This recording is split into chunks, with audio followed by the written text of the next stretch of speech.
با سلام. همونطور که قول داده بودیم امروز اومدیم با قالب‌های ABS که قالب‌های خیلی محکم و با دوامیه میخوایم یه اردوخوری بزرگ بیسش رو اجرا کنیم. خب چیزایی که نیاز داریم اول قالب ABS مشخصه، اون زیادی هم داره چون حجم مواد تو قالب ABS و اردوخوری بزرگ هلوش 4 کیلو مواده و پول باید استفاده بشه. به همزن دستی دیگه نمیشه استفاده کرد، باید از یک همزنی که به دریل نصب شده با دریل بتونیم کارمون رو انجام بدیم. خب و استفاده از ترازو برای اندازه‌گیری مواد و میزان آبمون و رنگ، چند رنگایی که دلخواه برای رگه‌دار کردن کار که امروز میخوایم یک کار رگه‌دار شده و یک کار ترکیبی رنگ با ترکیب رنگ دلخواه خودمون رو انجام بدیم. چیز برای ظرف، چون موادمون زیاده یه ظرف بزرگ، ظرفای معمولی برای بنایی استفاده میکنیم. خب پس شد قالب‌های ABS و رنگ و آب و ما اینجا میخوایم از محلول نانوسیال جانی به جهت کارمون استفاده بکنیم که با آب ترکیب شده و با پودر گچ میکرونیزه و گچ میکرونیزه ساختمونی که بتونیم کارمون رو انجام بدیم که کارمون هم به صرفه تر، هم با نانوسیال با تجربه که داشتم هم استحکام بیشتری داره و جرای خوبی هم داره و هزینه‌اش خیلی به صرفه تر از گچ آلفا، بتا و چیزی که دست رشدی هم خیلی مشکل برامون و مقروم صرفه است. خب پس ما برای 4 کیلو مواد هلوش 3 کیلو 700 گرم که بیس قبلیشو چون ما اندازه گرفتیم بیس قبلی شده 3 کیلو 700 گرم. پس ما از روی قبلیش تشخیص میدیم که این قالب 3 کیلو 700 گرم مواد میخواد.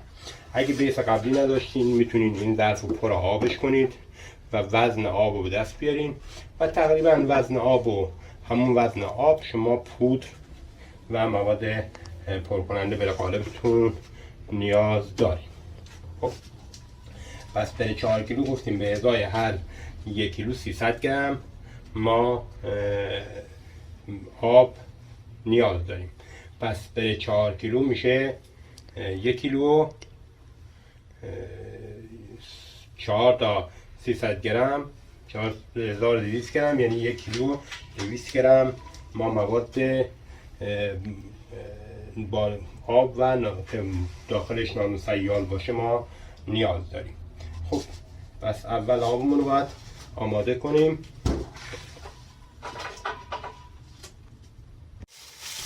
خب ما برای آماده کردن نانوسیال ما یه چیزایی که نیاز داریم خود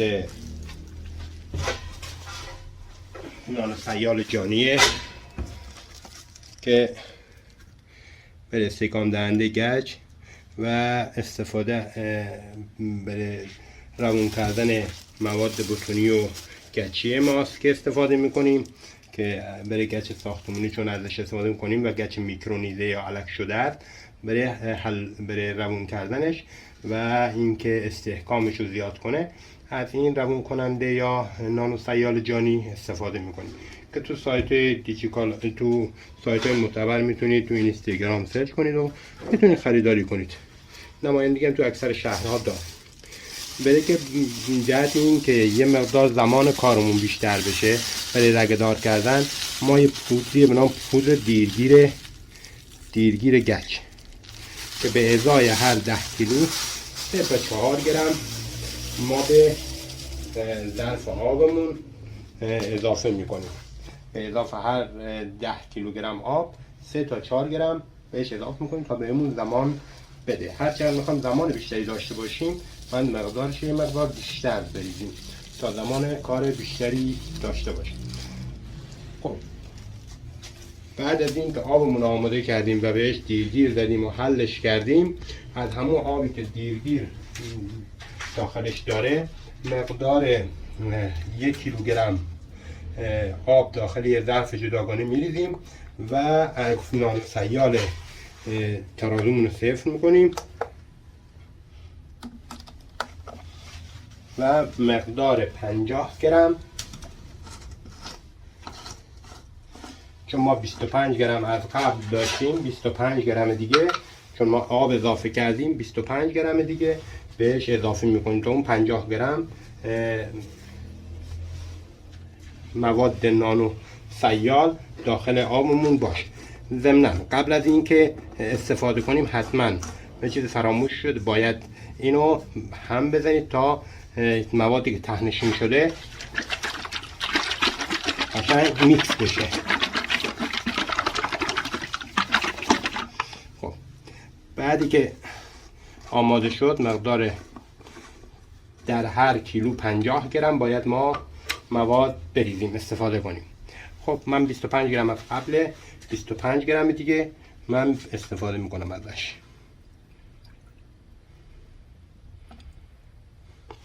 اگه مقدارم بیشتر شد اشکالی نداره، کیفیت کارتون بهتر میشه.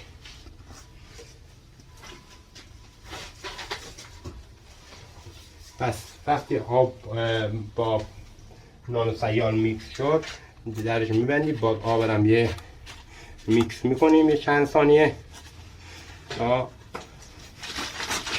مخلوط بشه.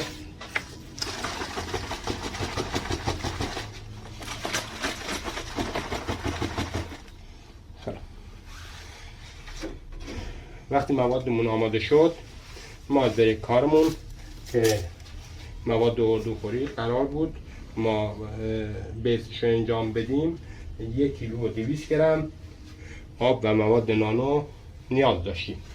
خب پس 1 کیلو 200 گرم توی ظرف جداگونه ما وزن میکنیم و داخل ظرف اصلیمون میریزیم.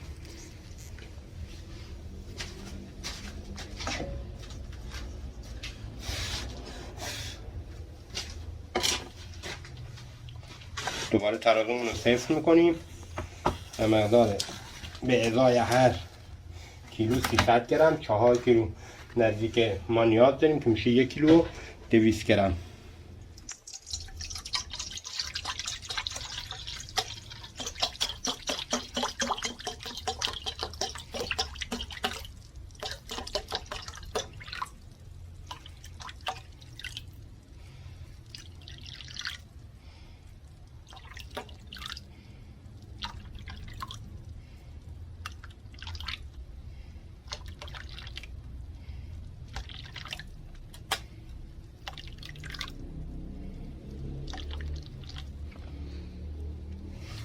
مقدار اضافه اومده 1 کیلو 125 گرم که وارد ظرف اصلی میکنیم. خب ما بقیه موادمون هم تا به 1 کیلو 200 گرم برسه. خب ما 1 کیلو 200 گرم آب و نانو رو داخل ظرف اصلیمون ریختیم. حالا مقدار پودر گچ ساختمانی میکرونیزه که گفتم میکرونیزه باید تهیه بشه. میکرونیزه علک شده و نرمتر از گچ معمولی ساختمون هست. ما باید 4 کیلو یا 3 کیلو 700 گرم ما که مورد نیازمونه بره به اسمون از پودر گچ میکرونیزه ساختمانی استفاده.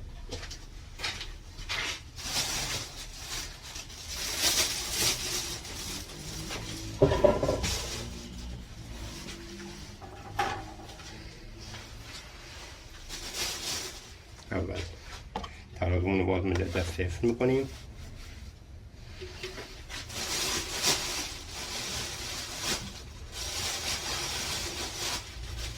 باید گچمون رو در 2 مرحله یا کم کم اضافه کنیم که یه دفعه کارمون صفر نشه.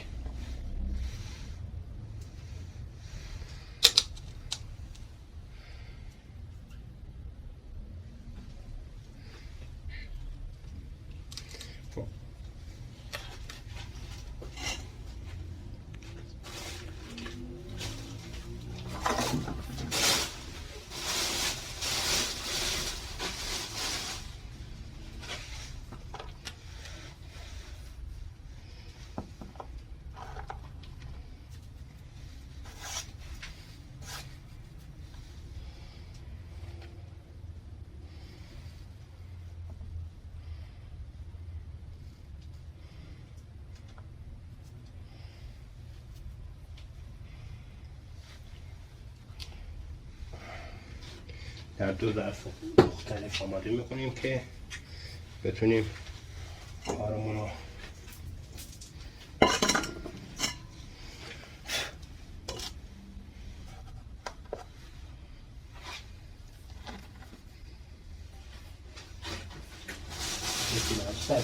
تقریبا 1 کیلو 800 نزدیک 2 کیلو 200 هم اینجا باید داشته باشیم.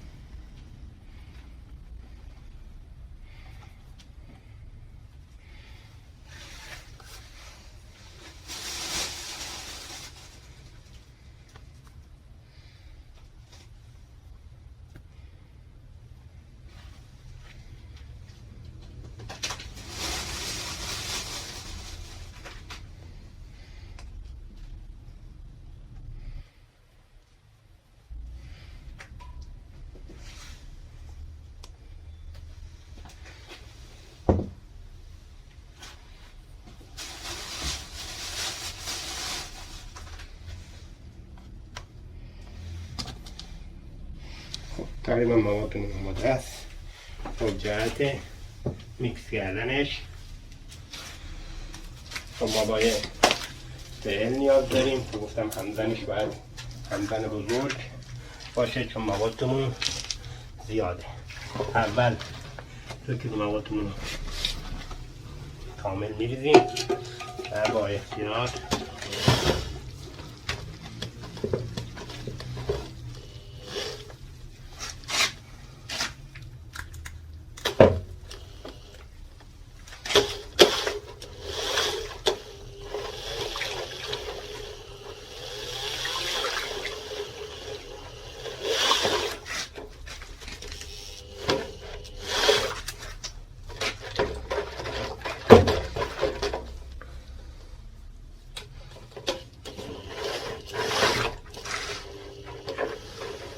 ظرف مناسب یعنی اگه ظرف سطل مانندی داشته باشیم خیلی کارمون راحت تره چون ما نذاشتیم داخلی داریم انجام میدیم. خب بقیه موادمون رو میریزیم و میذاریم که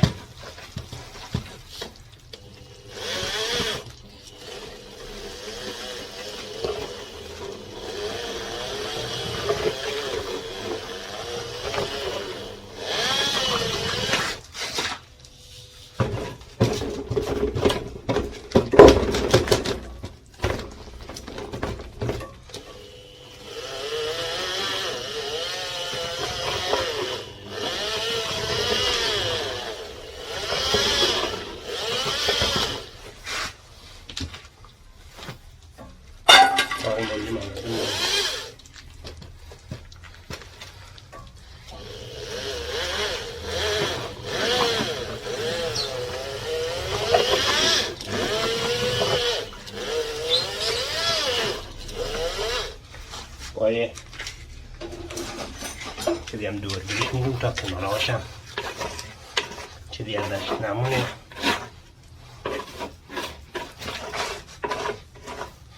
همینطور گفتم اگه ظرفی مثل سطل داشته باشین سطل مخصوصی این کار کنترل حجمش خوب باشه خیلی بهتر از اینه و پاشی میتونن گچ جلوگیری میکنه. خیلی خب ما چون نداشتیم از همین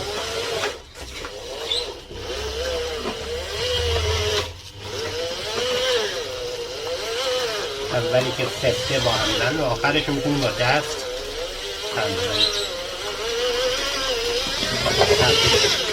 مواسمون رای میشه بیره با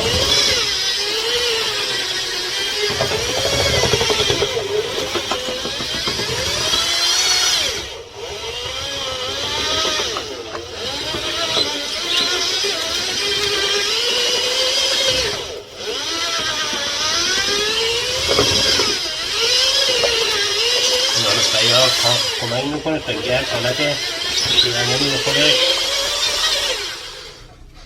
بگیره. خب ما برای باقی کارمون با دست کارمون رو آرام میزنیم تا حباب داخلش خارج بشه.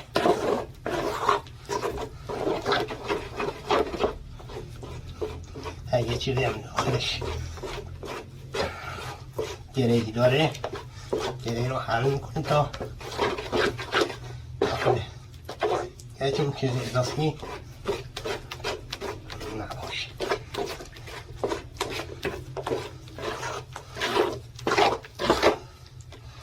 باید مواد ما مثل ماست لذت بگیره. خب حالا جهت رگه دار کردن همونجور بهتون گفتم ما قرار از 3 تا رنگ استفاده بکنیم. رنگ آبی،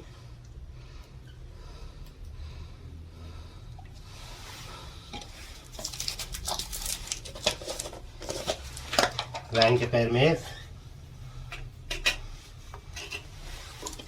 و رنگ سبز.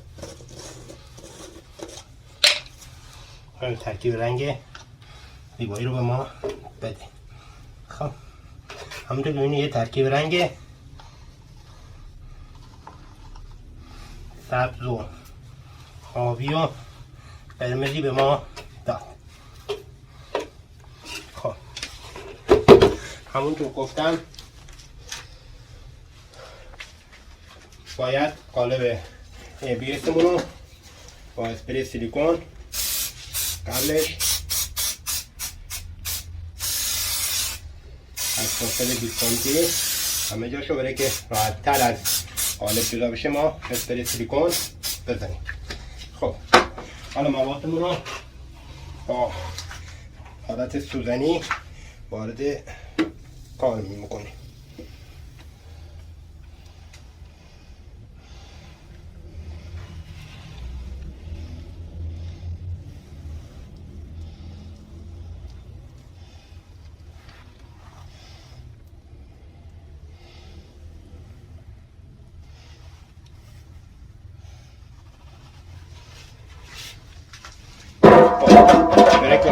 جهتی که حباب نگیره باید معمولا از میزهای ویبره استفاده میکنیم و اینجا چون کارنا خانگیه باید از به صورت دستی رو ویبرش میکنیم. من با خون دادن حاله میتونیم این حبابای روشن بیاد بالا و اونا رو اگر یه رگه هم خواستیم میتونیم ایجاد بکنیم. اونطور که ببینید پشت این پشت قالب میتونیم یه رگه خاصی اون رگه رو ایجاد بکنیم. در سلیقه هر جور که دوست دارین یه سلیقه میتونین طرحی که دوست دارین توش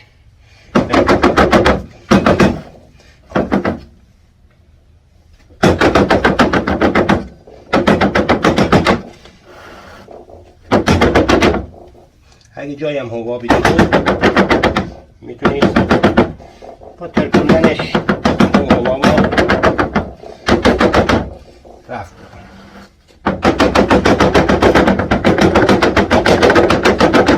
با ویبره که میکنید یه هیچ حالا با یه رسیدش اینه که به علت استحکامی که داره با ویبره که میکنید احتمال شکستنش خیلی کمه. این ویبرا باید میشه اگه حبابی داخله با خاطر اون موقع بالایی که داره این مورد کنیم اگه زیرش باشه بیاد بالا و کار سطح کارمون رو خراب نکنیم. خب بعد از ویبره ما مدت 1 ساعت بستگی به اون ارتفاع و قطر بیسمون اگه کم باشه نیم ساعت تا 40 دقیقه، اگه زیاد بشه بیشتر از 1 ساعت 1 ساعت تا 2 ساعت بهش زمان میدیم تا کاملا استحکام خودش رو بگیره و بتونیم اون از قالب خارج کنیم. خب ما الان یه کاری رو با قالب ABS انجام دادیم. از موادی که استفاده کردیم به جای پودر آلفا بتا و بتا که در بازار قیمت بالایی داره ما از گچ ساختمانی میکرونیده استفاده کردیم و برای روان کنندش و استحکام بالا بردن استحکام این کار که اینو تبدیل به گچ آلفا بکنه از نانوسیال جانی استفاده کردیم به اضافه پودر دیرگیر گچ که به ما زمان تایم رگه دار کردن کارمونو و رنگ و میدون کارمونو بده. خب پس ما یه زمانی باید بهش بدیم تا این کارمون از استحکام خودش برسه که قابل خروج از بیس از قالب باشه. خب پس تا خوش شدنش باید صبر کنیم تا جهت خارج کردن بیس از قالب باقی تایم رو در خدمتون باشه. با سلام، اومدیم بعد از 1 تا 2 ساعت گذشته از نزدیک 2 ساعت گذشته از قالب ریزی بیسمون که اردوخوری بزرگ بود به علتی که ارتفاعش زیاد بود، عمق زیاد بود، یه مقدار زمان بیشتر بهش دادیم که زمان خروج از قالب امکان شکستنش کمتر باشه. خب قالب‌های ABS یه قلق خاصی داره، یه مقدار سخت‌تر از قالب‌های تلقی و قالب‌های به علت استحکام قدرت یه مقدار سخت‌تر از قالب‌های تلقیه و قالب سیلیکونی هم که جاش مشخصه و خیلی سریع خارج و قیمتشون خیلی بالاه. خب ما الان میخوایم این بیسمون رو توی اردوخوری از قالب ABS مون جدا. اول اطراف کار رو باید رها کنیم، یعنی اطراف کار رو جدا میکنیم با یه فشار کمی یه صدایی میده، یعنی نشون میده که اطراف کار داره از قالب جدا میشه.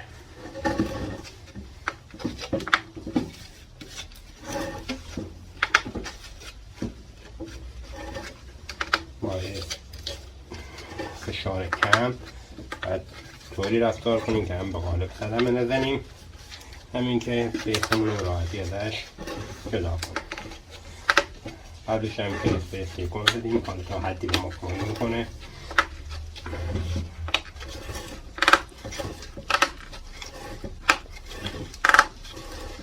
اگر من بدقلقی کرد و خارج نشد میتونیم از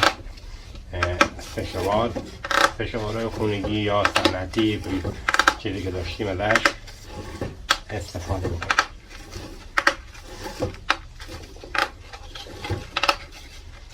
خب حالا قالب رو برمیگردونیم و آرام همزمان میچرخونیم تا با وزن خودش قالب از بیس از قالب جدا بشه. چون خود بیس سنگینه خودش کمک میکنه تا قالب جدا بشه. آهستگی بدون هیچ عجله‌ای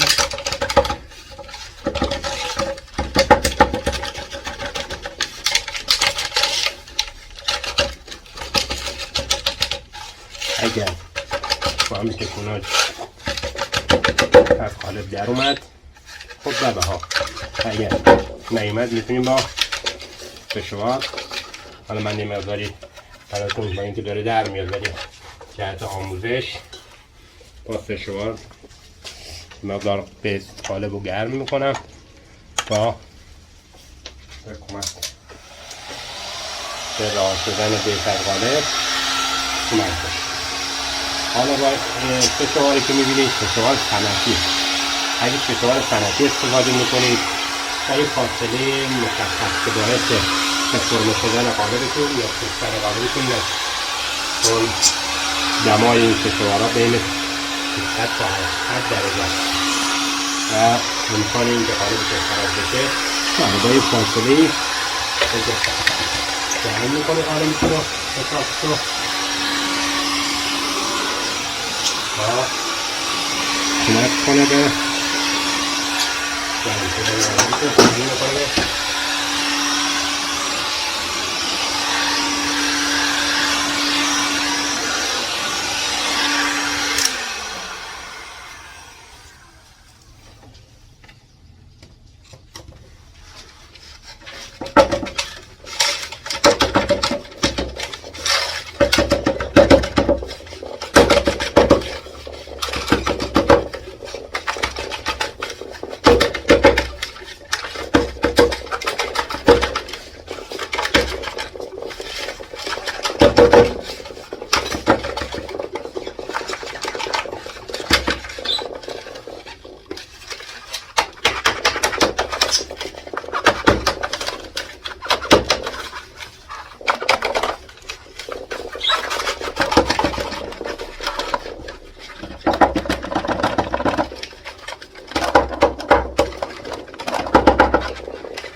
قالبمون از بیس جدا شد و یه اردوخوری خیلی شیک با رگای زیبا به ما تحویل میده. خب بعد این که اردوخوری شما یا آجرخوری شما با رگهای بسیار شیک از قالب جدا شد، براقیت هم میبینید که نان سیال جانی خودش کمک به براقیت کار میکنه، یه آبگریز کردن اولیه رو به شما میده. خب جهت تمیز کردن یا مرتب کردن دورش، اول با یه چاقو اضافه های کار رو خیلی آرام با احتیاط و جدا میکنید.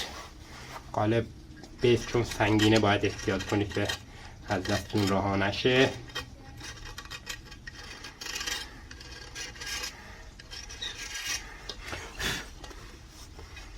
خب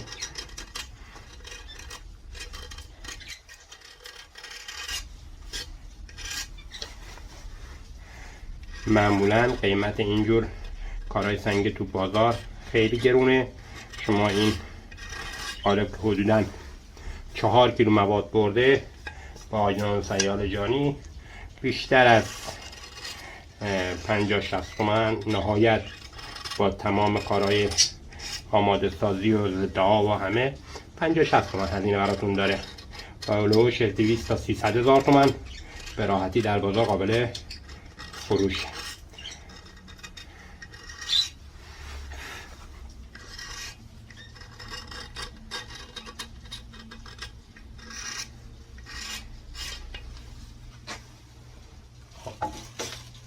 ما جهت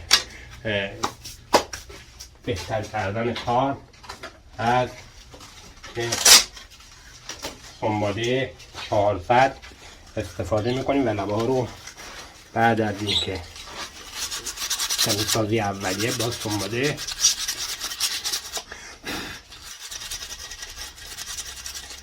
یک دست و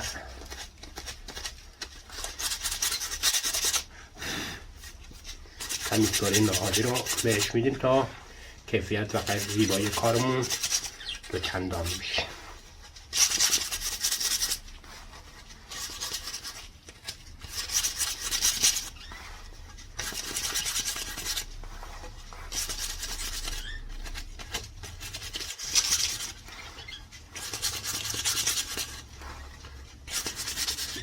کار تولید اکسسوری یک کار بسیار پردرآمد و خوب و با هزینه خیلی کم میتونید یک کارگاه خونگی رو در حد 5-6 تومن 3-4 تومن میتونید، اگر شروع کار با قالب های ABS یا تلقی باشید با 5-6 تومن میتونید کار رو استارت بزنید و یه درآمد خیلی مناسبی رو توی خونه داشته باشین. برای کسانی که تو خونه حوصله‌شون سر میره، این نوع کار بهش میگن یه نوع سفالگری مدرن هم به شمار میاد.